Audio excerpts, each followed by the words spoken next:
not old enough to run for governor.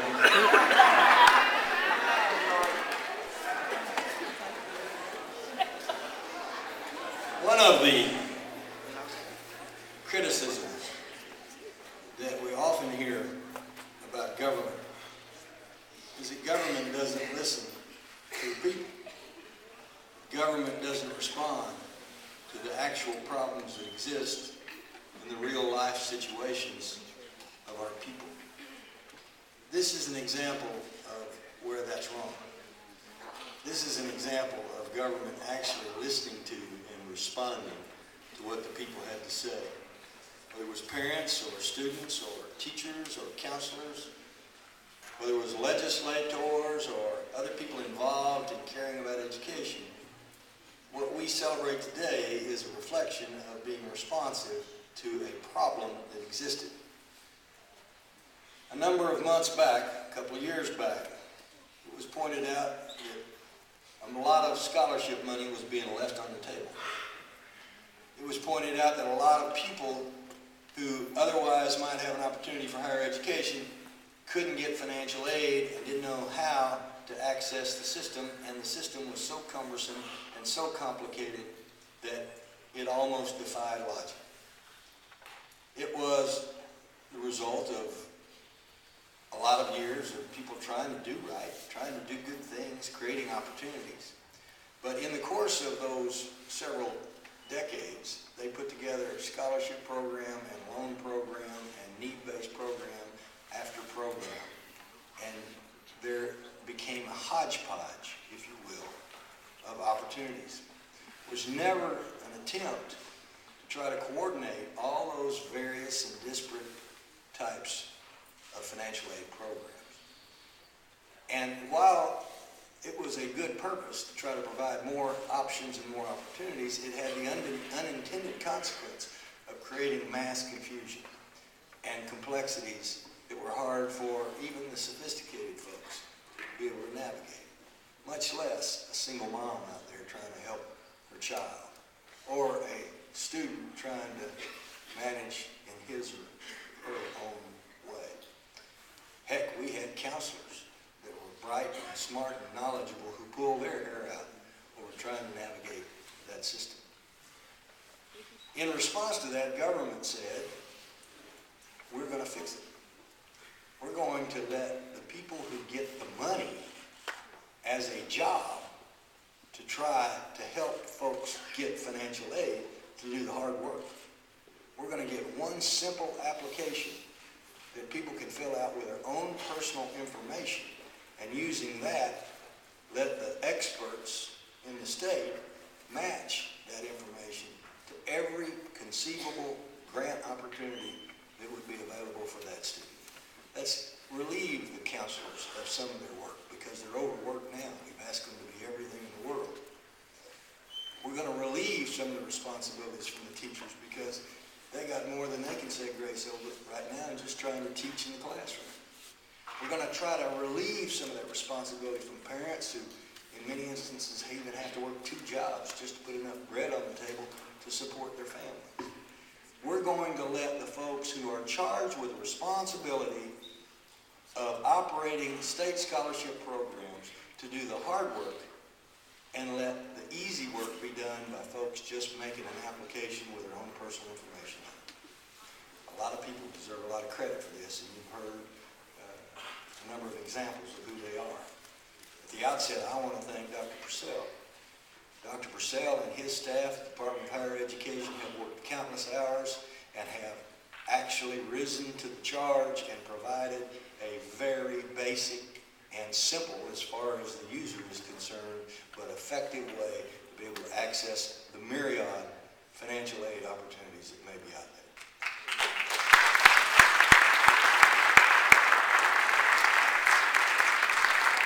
I'd like to thank the task force and all of the people who were involved in the task force who brought from various walks of life and various personal experiences some of the problems and some of the issues so that they could be resolved one at a time as they worked through this process, whether they were parents or whether they were teachers or whether they were administrators or counselors.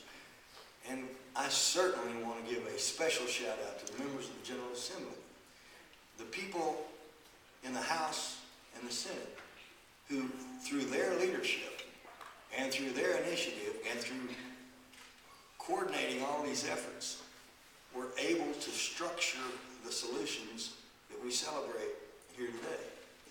And certainly, Representative Roebuck was singled out and talked about by virtue of her leadership role, but all of the members of the General Assembly that were recognized here and whose names were called out and who stood earlier deserve our thanks, as well as their colleagues who may not be here, because without them, none of this would have occurred. This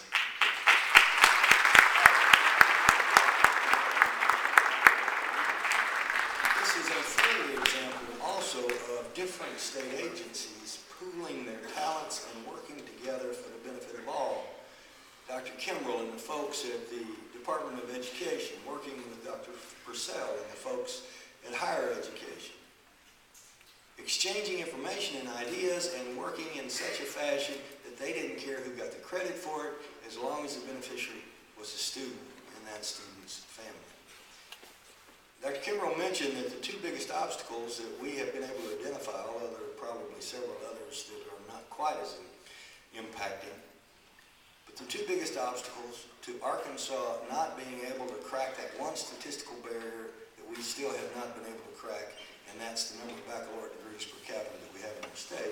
Those two biggest obstacles have been lack of academic preparedness and lack of financial resources to complete it.